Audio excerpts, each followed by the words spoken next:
जय हिंद। जय हिंद। भूगोल की कक्षा में स्वागत है।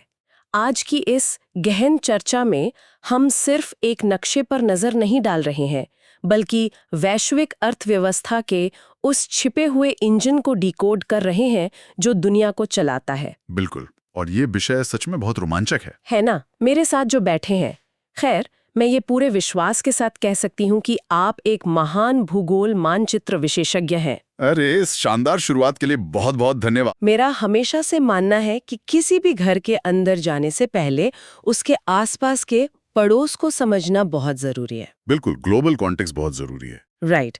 तो इन नोट्स में दुनिया के नक्शे को याद रखने का एक बहुत ही शानदार 4A का नियम दिया गया है। 4A? हाँ, 4A यानी एशिया, ऑस्ट्रेलिया, अंटार्कटिका और अफ्रीका, और फिर इन चारों के साथ जुड़ते हैं यूरोप और उत्तर व दक्षिण अमेरिका। ये नजरिया इसलिए अहम है क्योंकि ये हमें बताता है कि दक्षिण अमेरिका दुनिया से कैसे जुड़ा है। अगर हम इस महाद्वीप को एक घर माने तो इसके पूर्व में अटलांटिक महासागर है, जो एक विशाल एस आकार बनाता है। राइट? एकदम सही। एस आकार का अटलांटिक, और पश्चिम में प्रशांत महासागर है जो एक बड़े सी आकार में फैला है। अच्छा। ऊपर आर्कटिक का प्रभाव है और नीचे दक्षिणी महासागर है। यहाँ जो सबसे आकर्षक बात है, हाँ, वो ये है कि ये महासागर सिर्फ पानी की बाउंड्री नहीं है, ये पृथ्वी के विशाल थर्मल इंजन है। थर्मल इंजन मतलब मौसम के लिए। बिल्कुल। प्रशांत और अटलांटिक महासागर की जलधाराएं ही ये तय करती हैं कि दक्षिण अमेरिका में कहाँ घने जंगल होंगे और कहाँ दुनिया का सबसे सूखा रेगिस्तान। यानी ये महासागर हमारी अर्थव्यवस्था और मौसम के ग्लोबल हाईवेज हैं। एग्जैक्टली। अब इन्हीं महासागरों को पार करके जब हम इस महाद्वीप के सबसे ऊपरी यानी उत्तरी तट पर कदम रखते हैं, तो कहानी अचानक से अंतरिक्ष की ओर मुड़ जाती है। हाँ, ये हिस्सा मेरा पसंदीदा है। क्योंकि नोट्स के क्रम में सबसे पहले आता है फ्रेंच गुयाना, जिसकी राजधानी केई है।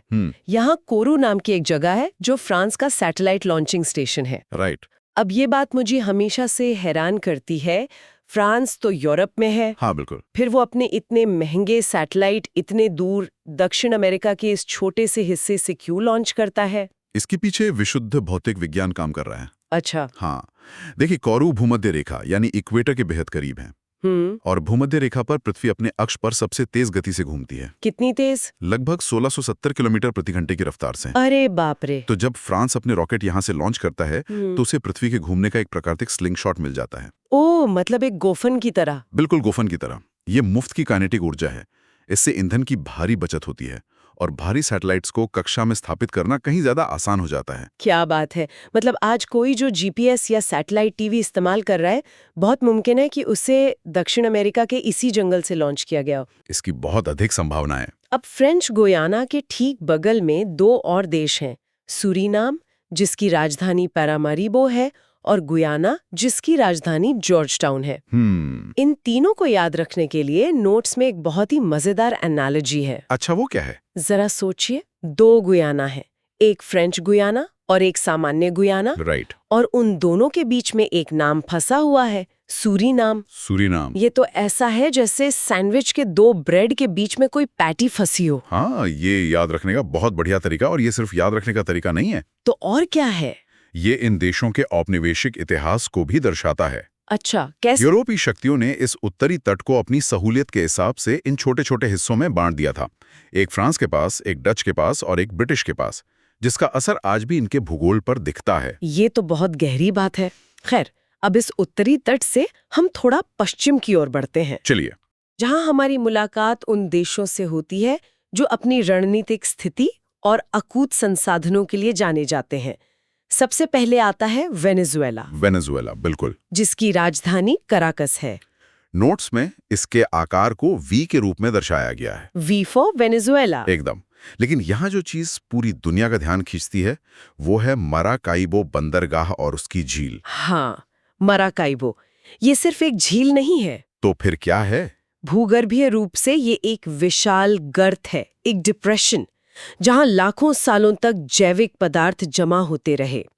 समय और दबाव के साथ ये जैविक पदार्थ दुनिया के सबसे बड़े कच्चे तेल के भंडारों में से एक में तब्दील हो गया। मतलब वेनेजुएला की पूरी अर्थव्यवस्था इसी पे टिकी है। पूरी अर्थव्यवस्था और उसकी वैश्विक भू राजनीतिक ताकत दोनों ही इसी एक भौगोलिक बिंदु पर निर्भर हैं। कच्चे तेल के इस अतीत के ईंधन से आगे बढ़ें तो हमारा सख्त नियम हमें कोलंबिया ले जाता है। कोलंबिया, जिसकी राजधानी बोगोटा है। बिल्कुल, कोलंबिया पूरे दक्षिण अमेरिका का एकमात्र ऐसा देश है जो प्रशांत और अटलांटिक दोनों महासागरों से जुड़ता है। हाँ, ये बहुत महत्वपूर्ण पॉइंट है। और यह उत्तर अमेरिका के साथ सीमा भी साझा करता है। ये तो बिल्कुल उस कॉर्नर वाली दुकान की तरह हो गया जिसकी 2 दरवाजे हों और दोनों दरवाजे अलग अलग मुख्य सड़कों पर खुलते हों। एग्जैक्टली। इस कॉर्नर वाली दुकान की एनोलॉजी को थोड़ा और विस्तार देते हैं। हाँ, बताइए। अगर किसी देश के पास केवल एक दरवाजा है तो उसे व्यापार के लिए पनामा नहर जैसी महंगी और व्यस्त जगहों से होकर गुजरना पड़ेगा, जो कि बहुत महंगा सौदा है। बिल्कुल। लेकिन कोलंबिया के पास प्रशांत महासागर के जरिए एशिया तक सीधी पहुंच है और अटलांटिक के जरिए यूरोप और उत्तर अमेरिका तक। ये दोहरी पहुंच उसे शिपिंग में एक बहुत बड़ा रणनीतिक फायदा देती है। ये तो बहुत स्मार्ट पोजीशनिंग है प्रकृति की। अब कोलंबिया के इस कॉर्नर से हम नीचे की तरफ मुड़ते हैं, यानी प्रशांत महासागर के तट के साथ साथ दक्षिण की ओर। राइट। अगला देश आता है इक्वाडोर, जिसकी राजधानी क्विटो है। इक्वाडोर की खास बात यह है कि ये विशाल ब्राजील के साथ अपनी सीमा साझा नहीं करता। हाँ, ये नक्शे में साफ दिखता है। और इसी के अधिकार क्षेत्र में स्थित प्रशांत महासागर में स्थित गैलापागोस द्वीप आते हैं। गैलापागोस, जो पूरी तरह से ज्वालामुखी से बने हैं। मैंने सुना है डार्विन का विकासवाद भी यहीं से प्रेरित था। एकदम सही। लेकिन गैलापागोस से भी ज्यादा चौंकाने वाली चीज हमें इसके पड़ोसी देश पेरू में मिलती है। पेरू, जिसकी राजधानी लीमा है और जहां नाज़का प्लेट स्थित है। यहीं पर हमें थोड़ा रुककर इस नाज़का प्लेट के विज्ञान को समझना होगा। अच्छा, क्यों? क्योंकि ये पूरे दक्षिण अमेरिका के भूगोल की चाबी है। नाज़का प्लेट प्रशांत महासागर के नीचे पृथ्वी की पपड़ी का एक विशाल हिस्सा है। ओके। ये प्लेट लगातार पूर्व की ओर खिसक रही है और दक्षिण अमेरिकी प्लेट से टकरा रही है। तो इस टकराव से क्या होता है? इस जबरदस्त टकराव की वजह से ही जमीन ऊपर उठ गई और विशाल एंडीज पर्वत श्रृंखला का निर्माण हुआ। ओह, तो एंडीज ऐसे बने? बिल्कुल। यहाँ बात बहुत दिलचस्प हो जाती है, क्योंकि नोट्स में पेरू के तट के बारे में एक और बात लिखी है जिसने मुझे सच में हैरान कर दिया। कौन सी बात? यहाँ तट पर फॉस्फेट और नाइट्रेट का एक विशाल भंडार है। हाँ। और ये भंडार किसी खदान से नहीं, बल्कि समुद्री पक्षियों के मल से बनता है, जिसे गुआनो कहते हैं। गुआनो? बिल्कुल। मैंने कहीं पढ़ा था कि कृत्रिम खादों के आविष्कार से पहले ये मल लिटरली सोने जितना कीमती था। एकदम सही पढ़ा था आपने। लेकिन ऐसा क्यों? मतलब एक देश की अर्थव्यवस्था पक्षियों के मल पर कैसे निर्भर हो सकती है? अगर हम इसे व्यापक संदर्भ से जोड़ें तो ये प्रकृति की एक बहुत ही जटिल मशीनरी है। वो कैसे? प्रशांत महासागर की हम्बोल्ट नामक एक ठंडी जलधारा पेरू के तट से होकर गुजरती है। हम्बोल्ट जलधारा, ठीक है। ये ठंडी जलधारा समुद्र की गहराइयों से भारी मात्रा में पोषक तत्व सतह पर लाती है। अच्छा। इसे अपवेलिंग कहते हैं। अब इन पोषक तत्वों को खाने के लिए छोटी मछलियों की एक विशाल आबादी आती है। Food chain. एग्जैक्टली। और उन मछलियों को खाने के लिए लाखों समुद्री पक्षी आते हैं जो तट पर अपना अपशिष्ट छोड़ देते हैं। और क्योंकि एंडीज पहाड़ों की वजह से उस तट पर बारिश नहीं होती, तो वो मल पानी में धुलकर वापस समुद्र में नहीं जाता। क्या बात है। हाँ, ये एक शुष्क रेगिस्तान है, इसलिए सदियों तक वो मल वहीं जमता रहा और नाइट्रोजन व फॉस्फेट के एक बेशकीमती पहाड़ में बदल गया। ये तो कमाल है। 19वीं सदी में इसी प्राकृतिक उर्वरक ने यूरोप और अमेरिका में कृषि क्रांति ला दी थी। तो आज भी हम जो भरपूर खाना खा पा रहे हैं, उसके इतिहास में पेरू के इन पक्षियों का बहुत बड़ा योगदान है। बिल्कुल, प्रकृति का रिसाइकलिंग सिस्टम सच में कमाल का है। बहुत ही शानदार। अब इन तटीय इलाकों की यात्रा के बाद हमारा सख्त नियम हमें नक्शे के मध्य भाग यानी भीतरी हिस्से में ले जाता है, जहाँ कोई समुंदर नहीं है। राइट। हम बात कर रहे हैं बोलिविया और पैराग्वे की। बोलिविया की राजधानी ला पास है, जो दुनिया में सबसे अधिक ऊंचाई पर स्थित राजधानियों में से एक है। हाँ, और इसकी एक और राजधानी सुक्रे भी है। बिल्कुल। वहीं पैराग्वे की राजधानी असुंसियन है। ये दोनों स्थल रुद्ध देश है, लैंडलॉक। हाँ, मतलब चारों तरफ से जमीन से घिरे हुए। और भूगोल में स्थलरुद्ध होना किसी भी देश की अर्थव्यवस्था के लिए बहुत बड़ी चुनौती माना जाता है। ये तो ऐसा है जैसे किसी लंबी उड़ान वाले हवाई जहाज में आपको बीच वाली सीट मिल गई हो। बीच वाली सीट? हाँ, मतलब ये सिर्फ फंसने की भावना नहीं है। अगर आप बीच वाली सीट पर हैं और आपको कोई सामान चाहिए, तो आपको हमेशा बगल वाले यात्री पर निर्भर रहना पड़ता है। अरे हाँ, एकदम सही कहा। उसी तरह इन देशों को अपने आयात निर्यात के लिए पड़ोसी देशों के बंदरगाहों पर निर्भर रहना पड़ता है। और भारी ट्रांजिट टैक्स चुकाना पड़ता है। ये एक बहुत अच्छी तुलना है। Thank you. लेकिन इस बीच वाली सीट की कहानी अब बदल रही है। वो कैसे? नोट्स में एक बहुत ही इंपॉर्टेंट शब्द का जिक्र है, लिथियम त्रिकोण। Lithium triangle. हाँ, ये त्रिकोण 3 देशों से मिलकर बनता है। ए से अर्जेंटीना, बी से बोलीविया और सी से चिली। तो मतलब अगर आपके पास लिथियम है तो आप उसी बीच वाली सीट पर बैठे बैठे अचानक सबसे वीआईपी यात्री बन जाते हो। एकदम सही। लेकिन ये लिथियम यहाँ आया कैसे? वही नाज़का प्लेट का टकराव। अच्छा, वही प्लेट। हाँ, ज्वालामुखी गतिविधियों ने खनिजों को सतह पर धकेल दिया और लाखों सालों में पानी के वाष्पीकरण से यहाँ विशाल नमक के मैदान बन गए। Salt flats. बिल्कुल, जिनके नीचे आज दुनिया का सबसे शुद्ध लिथियम छिपा है, जो आज के समय में बहुत जरूरी है। जाहिर है, आज दुनिया जीवाश्म ईंधन से इलेक्ट्रिक वाहनों और स्मार्टफोन्स की ओर तेजी से बढ़ रही है, जिसके लिए बेहतरीन बैटरी तकनीक चाहिए। तो कल तक जो जमीन बंजर और अलग थलग मानी जाती थी, आज वो वैश्विक ऊर्जा के भविष्य का केंद्र बन गई है। तो इस सब का सीधा मतलब ये है कि भूगोल में कोई भी जगह हमेशा के लिए पिछड़ी नहीं लेती। बिल्कुल नहीं। समय और तकनीक के साथ संसाधनों की परिभाषा बदल जाती है। सही कहा। अब लिथियम त्रिकोण के सी यानी चिली की बात करते हैं। हम वापस प्रशांत तट की ओर आ गए। हाँ, चिली। इक्वाडोर की तरह चिली भी ब्राजील से अपनी सीमा नहीं मिलाता। इसकी राजधानी सैंटियागो है। चिली का जो अक्षांशीय फैलाव है, लैटिट्यूडनल स्ट्रेच, वो अपने आप में एक भौगोलिक अजूबा है। वो कैसे? ये उत्तर से दक्षिण तक एक बहुत ही संकरी और लंबी पट्टी के रूप में फैला हुआ है। हाँ, नक्शे में तो ये बिल्कुल एक रिबन जैसा दिखता है। और इसके अंदर जो विरोधाभास हैं, वे किसी को भी हैरान कर सकते हैं। जैसे कि नोट्स में चिली के 3 प्रमुख स्थानों का जिक्र है और तीनों एक दूसरे से बिल्कुल अलग है। अच्छा। पहला है चुकवी का माटा, जो दुनिया की सबसे बड़ी तांबे की खदानों के लिए प्रसिद्ध है। राइट। दूसरा है अरिका, जो दुनिया की सबसे सूखी जगहों में से एक है। हाँ। और तीसरा है प्रशांत महासागर के बीचों बीच स्थित ईस्टर द्वीप, ईस्टर आइलैंड। हाँ। और फिर अगर आप चिली के बिल्कुल दक्षिणी छोर पर जाएं तो आपको केप हॉर्न मिलेगा। हाँ। टिएरा डेल फ्यूगो द्वीप समूह मिलेगा। बिल्कुल। और खूंखार ड्रेक पैसेज मिलेगा, जो दक्षिण अमेरिका को अंटार्कटिका से अलग करता है। सही। मेरा सवाल ये है कि एक ही देश में तांबे की खदानें, दुनिया का सबसे सूखा रेगिस्तान और अंटार्कटिका के बर्फीले तूफानों वाला समुद्री रास्ता, ये सब एक साथ कैसे मौजूद हो सकते हैं? ये सब जलवायु और भूगोल के आपस में टकराने का नतीजा है। थोड़ा आसान भाषा में समझाएंगे? जरूर। तरीका के इतने शुष्क होने का कारण वही हम्बोल्ट ठंडी जलधारा है, जिसके बारे में हमने पेरू के समय बात की थी। अच्छा, वही जलधारा। हाँ, जब महासागर की हवाएं इतनी ठंडी हो जाती हैं तो उनमें नमी धारण करने की क्षमता खत्म हो जाती है। ओह, तो बारिश नहीं होती? हवा जमीन पर आती तो है, लेकिन उसमें बारिश करवाने के लिए पानी नहीं होता। और जो नमी दूसरी तरफ से आती है, जो थोड़ी बहुत नमी पूर्व से आ सकती थी, उसे एंडीज पहाड़ रोक लेते हैं। तो अरिका बिल्कुल सैंडविच बन गया। बिल्कुल।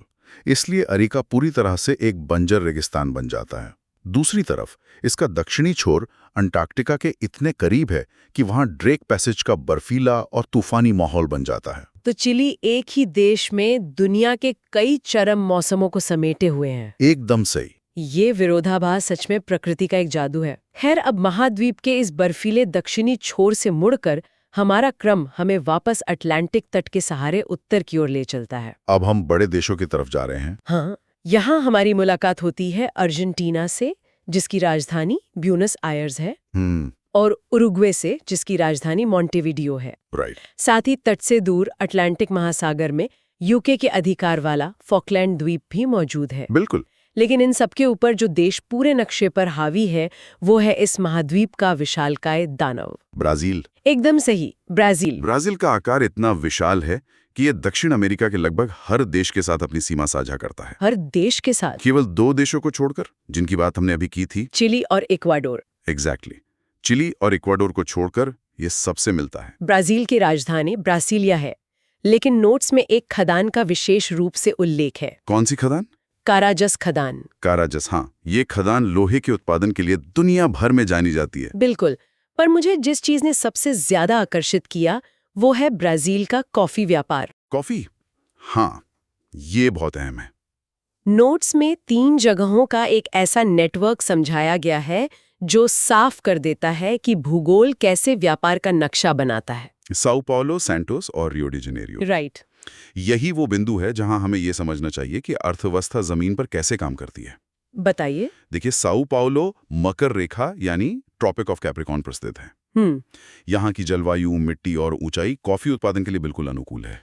तो यहाँ कॉफी उगाई जाती है? हाँ, यहाँ कॉफी के विशाल बागान फैले हुए हैं जिन्हें फजेंडा कहा जाता है। फजेंडा। लेकिन समस्या ये है कि साओ पाउलो एक भीतरी इलाका है, ये कोई बंदरगाह नहीं है। तो जाहिर है साओ पाउलो में उगाई गई कॉफी को पूरी दुनिया तक पहुंचाने के लिए एक दरवाजे की जरूरत पड़ेगी। बिल्कुल। मतलब बीच वाली सीट से बाहर निकलने का रास्ता। एकदम सही एनालॉजी है।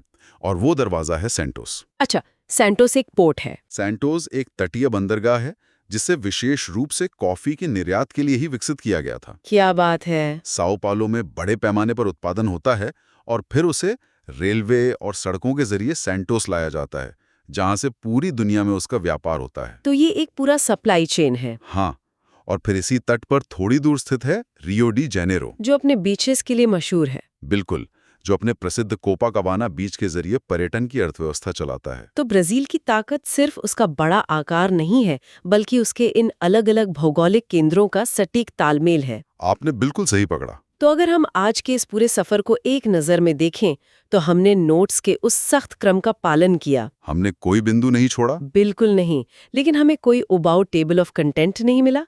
हमें एक पूरी वैश्विक कहानी मिली। एक बहुत ही शानदार कहानी। हमने उत्तर में अंतरिक्ष में सैटेलाइट भेजने वाले फ्रेंच गुयाना के कोरू से शुरुआत की, जहां भूमध्य रेखा विज्ञान की मदद कर रही है। राइट। फिर हम तेल के उस विशाल गर्त यानी वेनेजुएला के मराकाइबो गए। हमने कोलंबिया को दो महासागरों के बीच एक रणनीतिक पुल की तरह देखा। पेरू के तट पर हमने समझा कि कैसे ठंडी जलधाराओं ने पक्षियों के मल को एक बेशकीमती खजाने में बदल दिया, जो बहुत ही हैरान करने वाला था। बिल्कुल। फिर हम नक्शे के बीचों बीच उस लिथियम त्रिकोण में गए, जहां करोड़ों साल पहले टकराई नास्का प्लेट आज हमें भविष्य की बैटरियों का पावर हाउस दे रही है। एकदम। वहां से हम दुनिया की सबसे सूखी जगह अरीका से होते हुए अंटार्कटिका के बर्फीले ड्रेक पैसेज तक गए।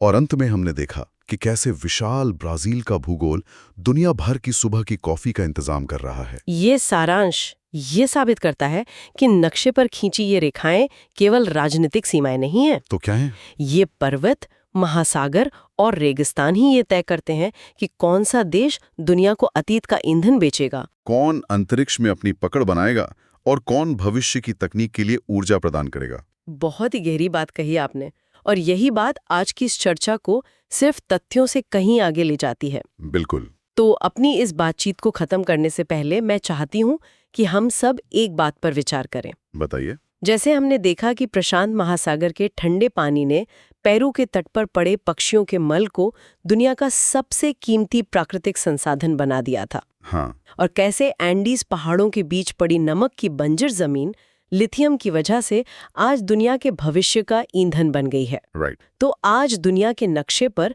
ऐसा कौन सा साधारण या उपेक्षित भौगोलिक हिस्सा है जिसे हम आज बिल्कुल बेकार समझ रहे हैं, लेकिन जो तकनीक बदलने के साथ साथ अगले 100 सालों में वैश्विक अर्थव्यवस्था का सबसे बड़ा केंद्र बनने वाला है? ये एक ऐसा सवाल है जो हमें इस नक्शे को बंद करने के बाद भी अपने आसपास की दुनिया को एक बिल्कुल नए नजरिए से देखने पर मजबूर करता है।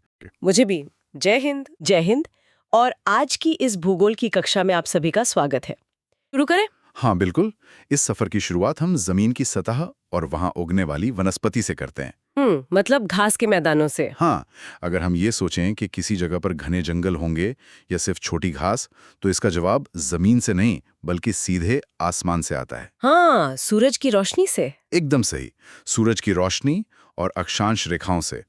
कर्क रेखा और मकर रेखा के बीच का जो हिस्सा है वो ट्रॉपिकल यानी उष्णकटिबंधीय इलाका है। हाँ, जहाँ साल भर जबरदस्त गर्मी पड़ती है, और जहाँ भयंकर गर्मी होगी वहाँ वाष्पीकरण भी उसी लेवल का होगा, है ना? बिल्कुल। और ज्यादा वाष्पीकरण का सीधा सा मतलब है जबरदस्त बारिश। गर्मी और बारिश के इस कॉम्बो से ही ट्रॉपिकल घास के मैदान बनते हैं। अच्छा, तो इसीलिए यहाँ घास इतनी लंबी होती है कि इंसान भी छिप जाए। हाँ, और पानी की कोई कमी नहीं है, तो सिर्फ घास ही नहीं, बीच बीच में बहुत सारे पेड़ पौधे भी उगाते हैं। अगर मैं इसे एक एनालॉजी से समझाऊं तो ये ट्रॉपिकल मैदान ना एक बहुत बड़े और गर्म ग्रीन हाउस की तरह अरे वाह, ये काफी अच्छा उदाहरण है। है ना? जहां सूरज की रोशनी और पानी मिलकर सब कुछ एकदम विशाल और हरा भरा कर देते हैं। तो दक्षिण अमेरिका में इसके उदाहरण कहाँ मिलते हैं? सबसे पहले बात करते हैं वेनेजुएला की। वहाँ जो ट्रॉपिकल घास के मैदान हैं, उन्हें लानोस कहा जाता है। लानोस, ठीक है। हाँ, और ये ओरिनोको नदी के बेसिन के पास फैले हुए हैं। फिर जब हम थोड़ा दक्षिण की तरफ मतलब ब्राजील की तरफ बढ़ते हैं तो 3 बड़े नाम आते हैं। C1, C2, C3? राइट, हाँ। बिल्कुल। कैटिंगास, सिराडोस और कैंपोस। ये तीनों बस नाम नहीं है, ये दिखाते हैं कि बारिश थोड़ी सी भी कम ज्यादा हो तो वनस्पति कैसे बदल जाती है। मतलब अक्षांश रेखाएं सच में सिर्फ नक्शे की लकीरें नहीं है? नहीं, बिल्कुल नहीं। ये वो बेल्ट हैं जो तय करती हैं कि जीवन किस रूप में पनपेगा। कैटिंगास थोड़ा सूखा और कंटीला है, सिराडोस सवाना जैसा है और कैंपोस उससे भी अलग है। समझ गई। लेकिन जैसे ही हम मकर रेखा को पार करके और दक्षिण में जाते हैं तो कहानी एकदम पलट जाती है। अब हम आ गए हैं टेम्परेट यानी शीतोष्ण घास के मैदानों में। हाँ, क्योंकि यहाँ सूरज की किरणें सीधी नहीं पड़ती, वो तिरछी हो जाती हैं। और तिरछी किरणों का मतलब है कम गर्मी, कम वाष्पीकरण और कम बारिश। तापमान ठंडा हो गया। तो ये मेरे लिए किसी खुले और ठंडे गोल्फ कोर्स की तरह है जहां घास एकदम छोटी रहती है। ये गोल्फ कोर्स वाली बात एकदम सटीक है। अर्जेंटीना के जो मशहूर पंपास घास के मैदान है, वो इसका सबसे बेहतरीन उदाहरण है। पंपास, हाँ मैंने इसके बारे में पढ़ा है। यहाँ ठंड और कम बारिश की वजह से घास को वो ऊर्जा नहीं मिलती जो ट्रॉपिकल में मिलती है।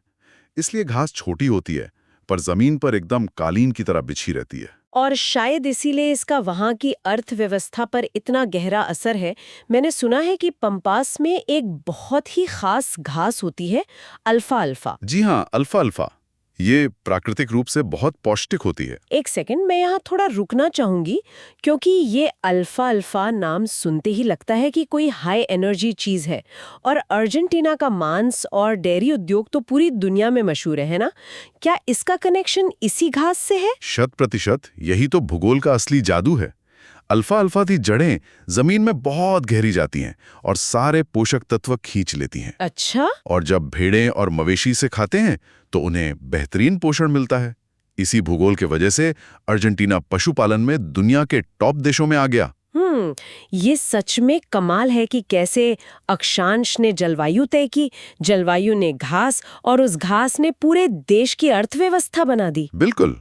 पर प्रकृति में ना हर चीज एकदम ब्लैक एंड व्हाइट नहीं होती, कुछ ग्रे एरियाज भी होते हैं। हाँ, जहाँ दोनों चीजें मिक्स हो जाती है, जैसे दक्षिण अमेरिका का ग्रान चाको क्षेत्र। एकदम सही। ग्रान चाको एक बहुत ही महत्वपूर्ण मिश्रित क्षेत्र है। ये पराग्वे, ब्राजील, बोलिविया और अर्जेंटीना तक फैला हुआ है, बिल्कुल मकर रेखा के पास। मतलब ये ट्रॉपिकल, गरम और नम, और टेम्परेट, ठंडे और सूखे, दोनों के बीच का बॉर्डर है। हाँ, एक तरह की युद्ध भूमि कह सकते हैं इसे। मौसम के हिसाब से दोनों की विशेषताएं यहाँ देखने को मिल जाती हैं। तो अब हमने मैदानों को समझ लिया जो समुद्र तल से लगभग 300 मीटर तक होते हैं। अब थोड़ा वर्टिकल चलते हैं, जमीन के उठाव की तरफ। मतलब पहाड़ों और पठारों की तरफ। हाँ, 800 मीटर के ऊपर तो पर्वत हो गए। लेकिन मैदान और पर्वत के बीच का जो हिस्सा है, जो मेज की तरह एकदम सपाट होता है, उसे हम पठार या प्लाटू कहते हैं, है ना? बिल्कुल। और ये पठार कैसे बनेंगे, ये इस बात पर निर्भर करता है कि उनके आसपास के पहाड़ कैसे हैं। टेक्टोनिक प्लेट्स की वजह से। हाँ, जब प्लेट्स टकराती हैं तो सिर्फ पहाड़ों को ही ऊपर नहीं उठाती, उनके बीच की जमीन को भी हवा में उठा देती हैं। तो यहाँ बहुत ही दिलचस्प बात सामने आती है। चलिए इसे डिकोड करते हैं।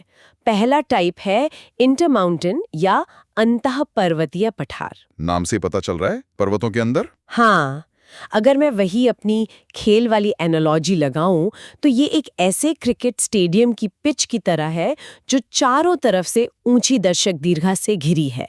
और यहाँ दर्शक दीर्घा मतलब ऊंचे पहाड़। एकदम परफेक्ट एनालॉजी है। और इसका सबसे अच्छा उदाहरण है बोलिवियन पठार, जिसे एल्टीप्लानो भी कहते हैं। ये पेरू और बोलिविया के बीच में है, राइट? हाँ, और ये पूरी तरह से एंडीज पर्वतमाला से घिरा हुआ है। सोचिए, चारों तरफ बर्फ से ढकी चोटियां हैं और बीच में एक विशाल चपटा भूभाग। हवा बहुत पतली होगी वहां। बिल्कुल। अब इसके बाद दूसरा प्रकार आता है पीडमोंट पठार, जिसे गिरिपद पठार भी कहते हैं। अगर पिछला वाला एक बंद स्टेडियम था, तो ये पीडमोंट पठार शायद घर के बाहर वाले उस बरामदे की तरह है, जो सिर्फ एक तरफ से दीवार से जुड़ा है और दूसरी तरफ खुला मैदान या समुद्र है। हाँ, एकदम सही समझे आप। इसका सबसे बेहतरीन उदाहरण है अर्जेंटीना का पैटागोनियन पठार। अच्छा, पैटागोनिया? हाँ, ये एक तरफ से एंडीज पहाड़ों के बिल्कुल पैरों से लगा है और दूसरी तरफ अटलांटिक महासागर की तरफ ढलान लेता है। लेकिन यहाँ एक बहुत बड़ा जियोग्राफिकल ट्विस्ट है। ट्विस्ट? कहीं आप रेन शैडो यानी वृष्टि छाया प्रभाव की बात तो नहीं कर रहे, जो एक अच्छे खासे इलाके को रेगिस्तान बना देता है? आपने बिल्कुल मेरे मुंह की बात छीन ली। पैटागोनिया दिखने में तो पठार है, लेकिन जलवायु के हिसाब से वो एक बहुत ही ठंडा रेगिस्तान है। पर समुद्र के इतने पास होकर भी कोई जगह रेगिस्तान कैसे हो सकती है? सारा खेल एंडीज पहाड़ों का है। प्रशांत महासागर से जो नमी वाली हवाएं आती हैं, उनके सामने एंडीज एक विशाल दीवार बनकर खड़ा हो जाता है। तो हवा को पहाड़ के ऊपर से जाना पड़ता होगा। बिल्कुल। और जैसे ही हवा ऊपर उठती है, वो ठंडी होकर पहाड़ के पश्चिमी हिस्से यानी चिली की तरफ ही सारी बारिश कर देती है। ओहो, मतलब जब तक हवा पार करके पैटागोनिया की तरफ उतरती है, उसमें पानी की एक बूंद नहीं बचती। एकदम से ही वो हवा एकदम सूखी और ठंडी होती है। पहाड़ ने सारा पानी सोख लिया और पठार को हमेशा के लिए सूखा छोड़ दिया। भूगोल का ये नियम वाकई बहुत क्रूर है, पर बहुत तार्किक भी। एक पहाड़ कैसे पूरे इलाके की किस्मत लिख देता है। हाँ, और तीसरे प्रकार के पठार वो हैं जिन्हें पहाड़ों की इस पूरी उठापटक से कोई फर्क ही नहीं पड़ता। कॉन्टिनेंटल या महाद्वीपीय पठार। हाँ, ये किसी पर्वत से सीधे नहीं जुड़े होते, जैसे ब्राजील का माटो ग्रोसो और बोरबोरेमा पठार। ये महाद्वीप के बीचों बीच स्थित विशाल और सपाट जमीनें हैं। तो अब तक हमने घास के मैदानों और पठारों का पूरा rapid fire A to Z देख लिया, लेकिन एक चीज है जो इन सबको जीवित रखती है, और वो है पानी, नदियां, महाद्वीप की असली जीवन रेखा। बिल्कुल। जब एंडीज की बर्फ पिघलती है और ब्राजील के ऊंचे इलाकों में बारिश होती है, तो गुरुत्वाकर्षण पानी को नीचे खींचता है और यहीं से जन्म होता है विशाल नदियों का। चलिए नदियों के सफर पर चलते हैं। तो शुरुआत एकदम उत्तर से करते हैं। वेनेजुएला और कोलंबिया में बहने वाली ओरिनोको नदी। लानोस घास के मैदानों के पास वाली। हाँ, वही। पर इस नदी की सबसे बड़ी खासियत इसकी मुख्य धारा में नहीं, बल्कि इसकी एक छोटी सी सहायक नदी में है। अरे मैं जानती हूँ, आप चुरुन नदी की बात कर रहे हैं, जिस पर दुनिया का सबसे ऊंचा जलप्रपात एंजल वाटरफॉल है। बिल्कुल, 979 मीटर की ऊंचाई। जब पठार के किनारे से पानी इतनी ऊंचाई से गिरता है ना, तो नजारा वाकई किसी चमत्कार जैसा होता है। वाओ! और इसके पश्चिम में कोलंबिया की मैग्डालेना नदी है, जो उत्तर की तरफ बहकर कैरेबियन सागर में मिल जाती है। और फिर जब हम थोड़ा दक्षिण आते हैं, तो एक बहुत ही पावरफुल नदी मिलती है, पराना नदी। पराना नदी, राइट। ये ब्राजील से निकलती है और एक ट्राई जंक्शन बनाती है। ब्राजील, पैराग्वे और अर्जेंटीना तीनों देशों की सीमाओं को छूती है ये। और इसी नदी पर तो वो मशहूर इताइपू डैम है ना, दक्षिण अमेरिका का सबसे बड़ा जल विद्युत बांध। हाँ, बिल्कुल। प्राकृतिक ढलान का इस्तेमाल करके इंसान ने ऊर्जा का एक बहुत बड़ा स्रोत बना लिया। और फिर ये नदी अर्जेंटीना में ला प्लाटा मुहाने से होते हुए अटलांटिक महासागर में मिल जाती है। अब तक तो सब बहुत शानदार था, लेकिन अब हमें उस नदी की बात करनी ही होगी जो अपने आप में एक पूरा ब्रह्मांड है, अमेज़न। दुनिया की सबसे विशाल और ताकतवर नदी। लंबाई में नील के बाद दूसरी है, लेकिन पानी के वॉल्यूम की बात करें तो इसके आसपास कोई नहीं दिखता। और इसका जो रैपिड फायर फॉर्मूला है याद रखने का, वो है PCB, right? Peru, Colombia, Brazil. एकदम सही। इसका उद्गम पेरू में एंडीज पहाड़ों से मंतारो नदी के रूप में होता है। फिर आगे चलकर इसमें मडेरा जैसी विशाल सहायक नदियां मिलती हैं। और फिर ये ब्राजील में मकापा नाम की जगह पर समुद्र में मिल जाती है। हाँ, और नेग्रो नदी का जिक्र करना भी यहाँ बहुत जरूरी है, जो इसकी एक और बहुत बड़ी सहायक नदी है। लेकिन एक सेकंड, मैं यहाँ थोड़ा पुशबैक देना चाहूंगी। जब हम अमेज़न जैसी विशाल नदी की बात कर रहे हैं, तो हम इन छोटी सहायक नदियों जैसे मंतारो, मडीरा या नेग्रो पर इतना फोकस क्यों कर रहे हैं? ये बहुत ही बढ़िया सवाल है। मतलब सिर्फ मेन नदी का नाम जानना काफी नहीं है क्या? नहीं, क्योंकि अमेज़न शुरू से ही इतनी बड़ी नहीं होती। पानी का इतना विशाल आयतन जो समुद्र के खारे पानी को भी मीठा कर देता है, वो अचानक से कहीं से प्रकट नहीं होता। तो इतना सारा पानी आता कहाँ से है? ये आता है ड्रेनेज बेसिन से। अमेज़न कोई एक सिंगल पाइप नहीं है, ये लाखों पाइपों का एक जाल है जो आधे दक्षिण अमेरिका का पानी सोख लेता है। अच्छा। अगर मडीरा या नेग्रो यूरोप में होती तो वहां की सबसे बड़ी नदियां कहलाती, पर यहां ये सिर्फ ट्रिब्यूटरीज हैं। एंडीज पर गिरने वाली बारिश की एक एक बूंद और जंगलों का सारा पानी खिंचकर इस मुख्य चैनल में आता है। ये तो वाकई दिमाग घुमा देने वाला नजरिया है। और इसी अथाह पानी और बारिश की वजह से बनते हैं दुनिया के सबसे बड़े भूमध्यरेखीय वर्षावन सेल्वाज। बिल्कुल, ये जंगल इतने घने और बड़े हैं कि अपनी बारिश खुद पैदा करते हैं और पूरी दुनिया की जलवायु को कंट्रोल करते हैं। तो अब समय आ गया है इस A to Z rapid fire सफर को समेटने का। हमने आसमान की धूप से बने लानोज और पंपास के मैदान देखे, एल्टीप्लानो और पेटागोनिया जैसे पठार देखे, और ओरिनोको से लेकर अमेज़न तक नदियों का पूरा जाल समझा। और मुझे लगता है अब ये साफ हो गया होगा कि ये सिर्फ रटने वाले फैक्ट्स नहीं हैं, ये समझने का तरीका है कि प्रकृति कैसे काम करती है, कैसे सब कुछ जुड़ा हुआ है। तो और प्राकृतिक रबर की बात की थी? हाँ, सिल्वास के जंगलों में। जरा सोचिए, किसी अनजान कीड़े मकोड़ों से भरे जंगल में एक पेड़ की छाल से टपकने वाला चिपचिपा रस, क्या किसी ने सोचा होगा कि ये एक दिन पूरी औद्योगिक क्रांति की धुरी बन जाएगा? ये तो वाकई कल्पना से परे है ना? अगर वो रबर ना होता और वल्कनाइजेशन की प्रक्रिया ना खोजी जाती, तो क्या आज कारखानों की बेल्ट चल पाती? दुनिया भर की कारों और हवाई जहाजों के पहिए कैसे बनते? शायद हमारा आज का आधुनिक स्वरूप कुछ और ही होता। बिल्कुल। अगर ये विशेष भूगोल, ये ऊंचे एंडीज, भूमध्य रेखा की गर्मी और अमेज़न नदी प्रणाली न होती, तो हमारी दुनिया की गति कुछ और ही होती। एक पेड़ के रस ने दुनिया को रफ्तार दे दी और उस पेड़ को इस भूगोल ने जन्म दिया। तो आप लोग इस विचार को अपने दिमाग में घूमने दीजिए। जय हिंद।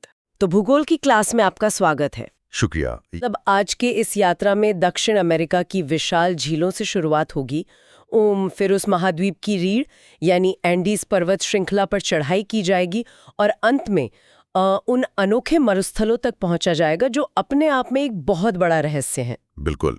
और देखिए, भूगोल को समझने का सबसे बेहतरीन तरीका है उसकी शुरुआत पानी से करना। अच्छा, पानी से ही क्यों? क्योंकि पानी ही वो तत्व है जो किसी भी महाद्वीप की सभ्यता, उसकी जलवायु और उसकी भौगोलिक पहचान को आकार देता है। जब स्रोत में दक्षिण अमेरिका के नक्शे का गहराई से विश्लेषण किया जाता है तो 4 सबसे प्रमुख झीलों का जिक्र सामने आता है। ठीक है, तो शुरुआत उत्तर दिशा से करते हैं। वेनेजुएला नाम का देश है जो नक्शे पर अंग्रेजी के वी अक्षर जैसा दिखता है। वहीं पर है लेक मराकाइबो। जी, लेक मराकाइबो। स्रोत के अनुसार ये पूरे दक्षिण अमेरिका की सबसे बड़ी झील है।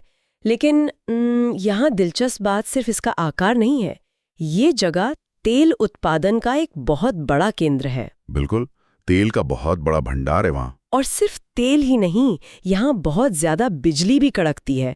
मतलब अगर मैं इसे एक एनालॉजी दूं तो ये सिर्फ एक पानी की झील नहीं है, बल्कि एक इलेक्ट्रिक ऑयल पडल जैसी है। बिजली और तेल का एक विशाल हब। हाँ, ये एनालॉजी बहुत सटीक है। लेकिन एक सवाल उठता है, मतलब तेल का होना तो समझ आता है जमीन के नीचे, पर ये बिजली कड़कने का क्या विज्ञान है? ये एक बहुत ही खास भौगोलिक घटना है। यहाँ जो हो रहा है उसे कैटाटम्बो लाइटनिंग कहा जाता है।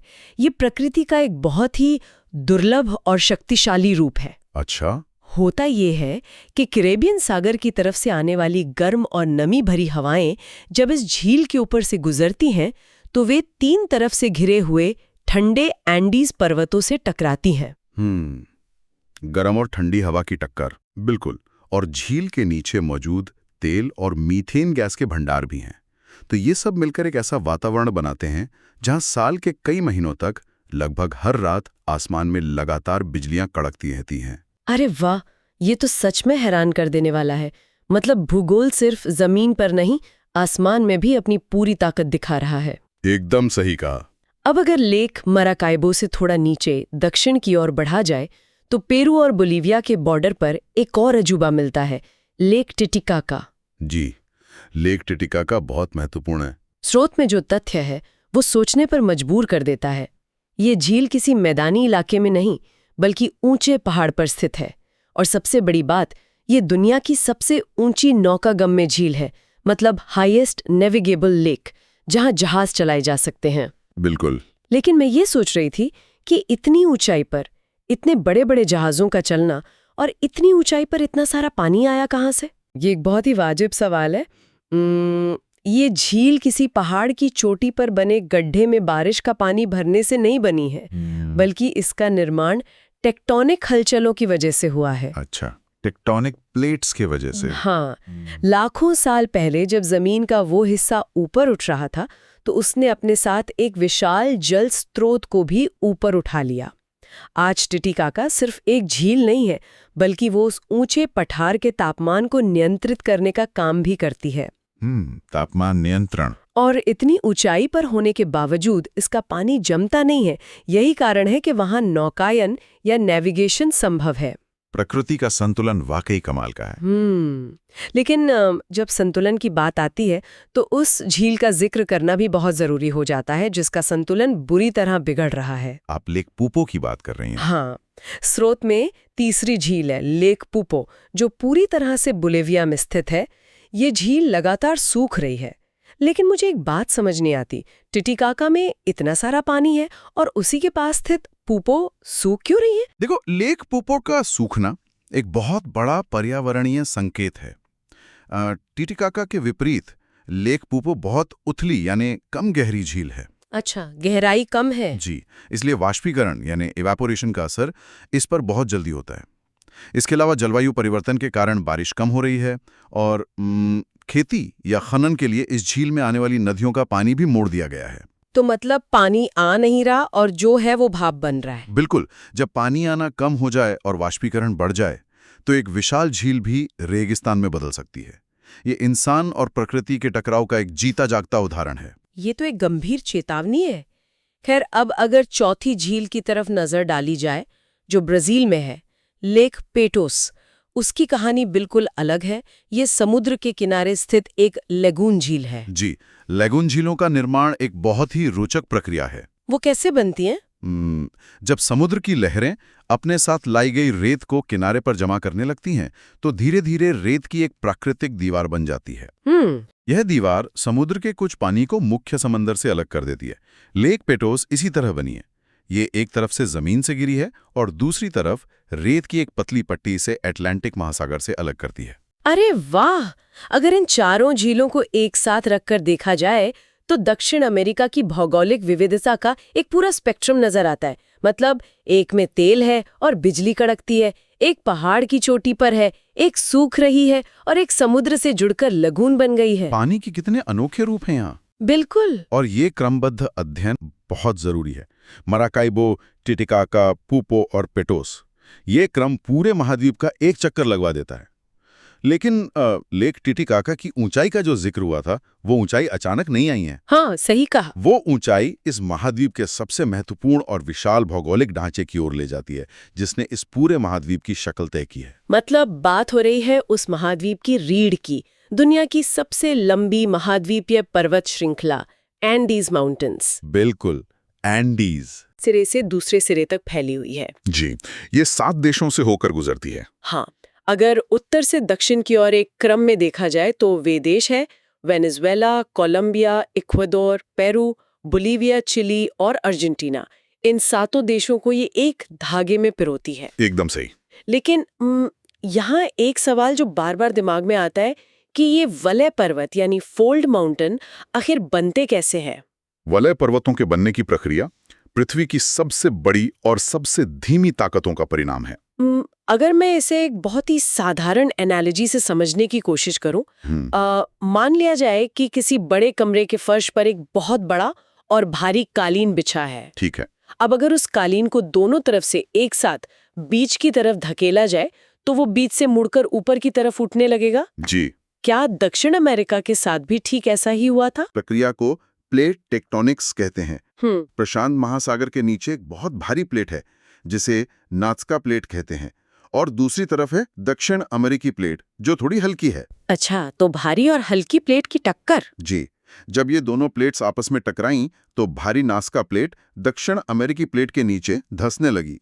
इस भयंकर दबाव और सिकुड़न के कारण जमीन का हिस्सा कालीन की तरफ मुड़कर ऊपर उठ गया और विशाल एंडीज पर्वत श्रृंखला का निर्माण हुआ। रुकिए, अगर जमीन सिर्फ कालीन की तरह ऊपर उठ रही है तो फिर एंडीज में इतने सारे ज्वालामुखी कहाँ से आ गए? मतलब कालीन धकेलने से तो आग नहीं निकलती। हाँ, यही तो इस प्रक्रिया का सबसे दिलचस्प हिस्सा है। जब भारी नाज़का प्लेट जमीन के बहुत नीचे गहराई में धंसती है तो पृथ्वी के गर्भ की भयानक गर्मी और घर्षण यानी फ्रिक्शन के कारण वह पिघलने लगती है। अच्छा, वो पिघल जाती है। बिल्कुल, पिघलकर वो मैग्मा बन जाती है, यानी उबलता हुआ तरल पत्थर। अब इस उबलते हुए मैग्मा को बाहर निकलने का रास्ता चाहिए होता है। वो जमीन को फाड़कर बाहर निकलता है और वही ज्वालामुखी का रूप ले लेता है। क्या बात है! मतलब पहाड़ सिर्फ सिकुड़ने से नहीं बन रहे, बल्कि धरती के नीचे की आग भी उन्हें ऊपर की तरफ धकेल रही है। एकदम सही।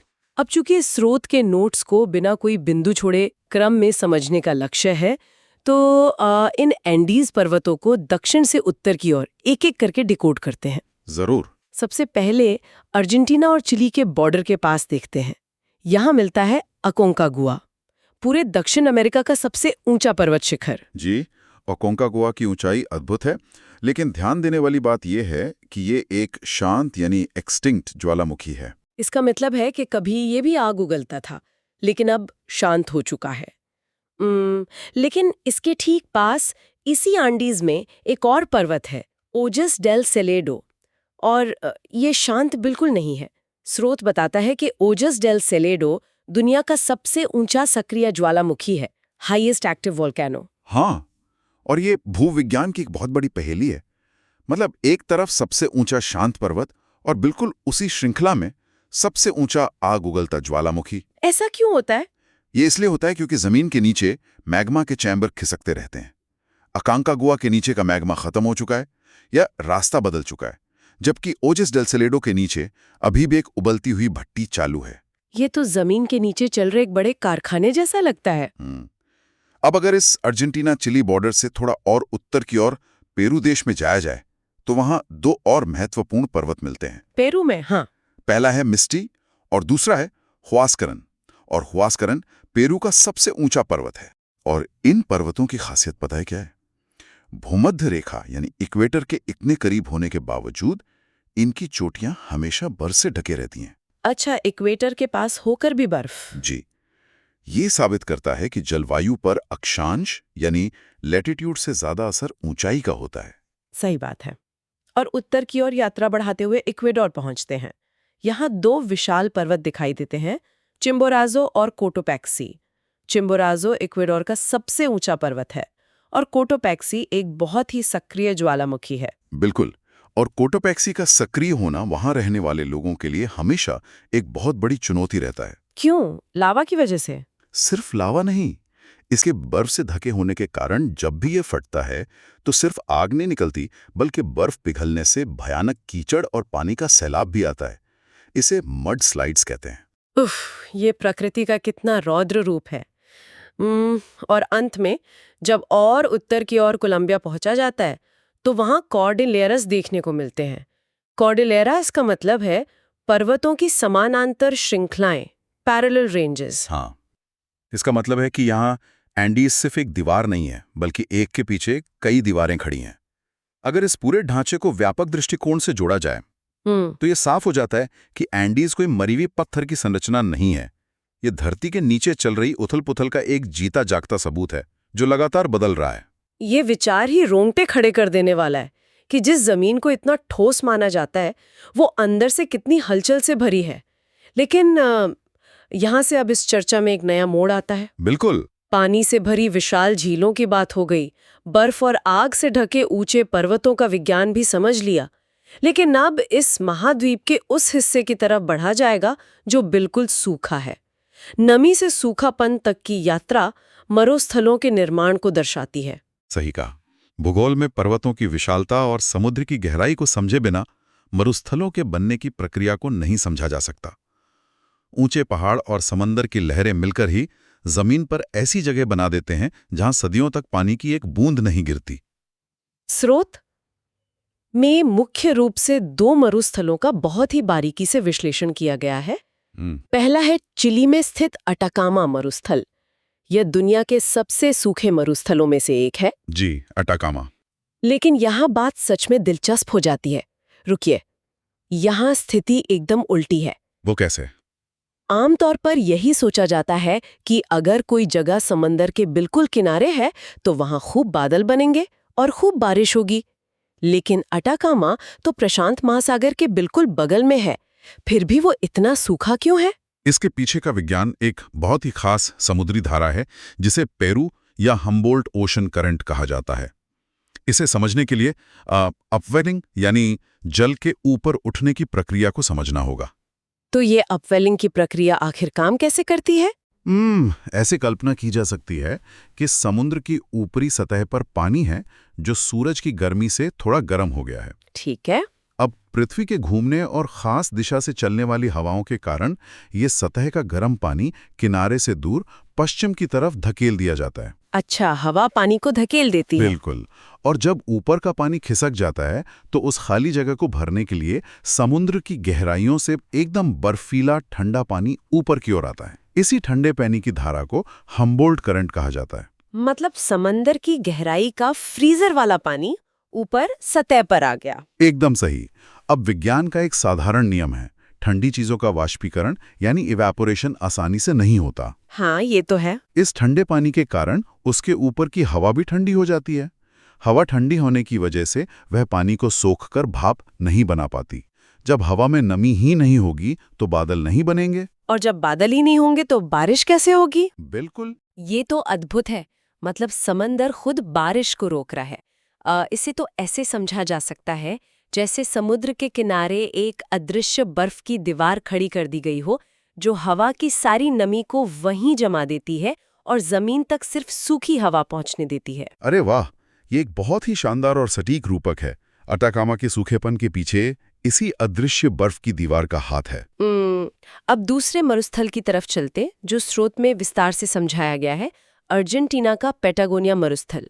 ये अटाकामा से बिल्कुल अलग तरीके से बना है। इसे एक रेन शैडो डेजर्ट यानी वृष्टि छाया मरुस्थल कहा गया है। पैटागोनिया मरुस्थल के बनने की कहानी में मुख्य भूमिका समुद्र की नहीं बल्कि उसी एंडीज पर्वत की है जिसके बारे में अभी इतनी चर्चा हुई है। वही विशाल 7,200 किलोमीटर लंबी दीवार। सही कहा। जब दक्षिण अमेरिका के नक्शे में थोड़ा और नीचे दक्षिण की तरफ जाया जाता है तो वहां हवाओं की दिशा बदल जाती है। वहां पश्चिम दिशा से पछुआ हवाएं यानी वेस्टर्ली विंड्स चलती हैं। ये हवाएं प्रशांत महासागर के ऊपर से बहते हुए अपने साथ ढेर सारी नमी और घने बादल लेकर आती हैं। तो अगर हवाओं में इतनी नमी है तो फिर पैटागोनिया में बारिश क्यों नहीं होती? वो भी तो एंडीज के ठीक बगल में है। क्योंकि रास्ते में वो विशालकाय एंडीज पर्वत खड़ा है। अच्छा। इसे स्पंज के एक उदाहरण से समझा जा सकता है। नमी से भरे हुए बादल एक गीले स्पंज की तरह होते हैं। जब ये बादल एंडीज पहाड़ से टकराते हैं और उन्हें पहाड़ के ऊपर चढ़ना पड़ता है तो हवा ठंडी होने लगती है। और ठंडी हवा ज्यादा नमी नहीं रोक सकती। बिल्कुल। इसलिए पहाड़ के जिस तरफ हवा टकराती है, जिसे पवनमुखी क्षेत्र या विंडवर्ड साइड कहते हैं, वहां बादलों रूपी स्पंज पूरी तरह से निचोड़ दिया जाता है और चिली वाले हिस्से में भारी बारिश हो जाती है। यानी स्पंज का सारा पानी पहाड़ के एक तरफ ही गिर गया। जी हाँ। और जब वे हवाएं पहाड़ की चोटी को पार करके दूसरी तरफ यानी पवन विमुख क्षेत्र लीवर्ड साइड की ओर नीचे उतरती हैं तो उनके पास पानी की एक बूंद नहीं बचती। स्पंज पूरी तरह सूख चुका होता है। और इसके अलावा जब हवा नीचे उतरती है तो वो गर्म होने लगती है, जो बची खुची नमी को भी सोख लेती है। ये सूखी और गर्म हवा अर्जेंटीना के हिस्से में पहुंचती है। इसी वृष्टि छाया प्रभाव के कारण वहां पैटागोनिया मरुस्थल का निर्माण हुआ। क्या बात है! मतलब पहाड़ के एक तरफ घने जंगल और भारी बारिश और दूसरी तरफ बिल्कुल सूखा मरुस्थल। इस पूरी चर्चा से ये बात स्पष्ट हो जाती है कि भूगोल में कुछ भी यूं ही नहीं होता। एक ठंडी समुद्री धारा या एक ऊंचा पहाड़ पूरी की पूरी जलवायु को इस हद तक बदल सकता है कि वहां दुनिया के सबसे सूखे मरुस्थल बन जाएं। हाँ, और अगर आज के इन सभी नोट्स और स्रोतों को एक जगह जोड़ा जाए तो मुख्य सीख यही निकलकर सामने आती है कि प्रकृति का अपना एक सिस्टम है। ये एक बहुत बड़ी और जटिल मशीन की तरह है। लेक पूपो का सूखना, लेक टिटिकाका का पहाड़ों पर उठना, कोटोपेक्सी जैसे ज्वालामुखियों का फटना और अटाकामा या पैटागोनिया जैसे मरुस्थलों का बनना, ये सब अलग अलग घटनाएं नहीं हैं। ये सब उसी एक बड़ी मशीन के पुर्जे हैं। बिल्कुल। जब पृथ्वी की प्लेट्स खिसकती हैं तो पहाड़ बनते हैं, पहाड़ बनते हैं तो हवाओं का रास्ता रुकता है और मरुस्थल बनते हैं, मरुस्थल बनते हैं तो नदियों और झीलों के स्वरूप पर असर पड़ता है। सब कुछ जुड़ा हुआ है। इसलिए ये स्पष्ट हो जाता है कि भूगोल केवल किताबों में रटने वाली चीज नहीं है, ये लकीरों का जाल नहीं है, बल्कि ये हमारे ग्रह के काम करने का मैनुअल है। और इस मैनुअल को पढ़ने के बाद आज की चर्चा को समेटते हुए एक बहुत ही गहरा विचार जहन में आता है। वो क्या? स्रोत में देखा गया कि लेक पोपो लगातार अपना वजूद खो रही है। ये भी जाना गया कि ओजस डेल सेलेडो और कोटोपैक्सी जैसे ज्वालामुखी अंदर ही अंदर उबल रहे हैं। पृथ्वी के नीचे की भारी प्लेटें आज भी एंडीज को आकार दे रही हैं। इसका सीधा सा अर्थ ये निकलता है कि जो नक्शा आज देखा जा रहा है वो स्थिर नहीं है। बिल्कुल नहीं। वो एक जीवित प्राणी की तरह हर पल बदल रहा है।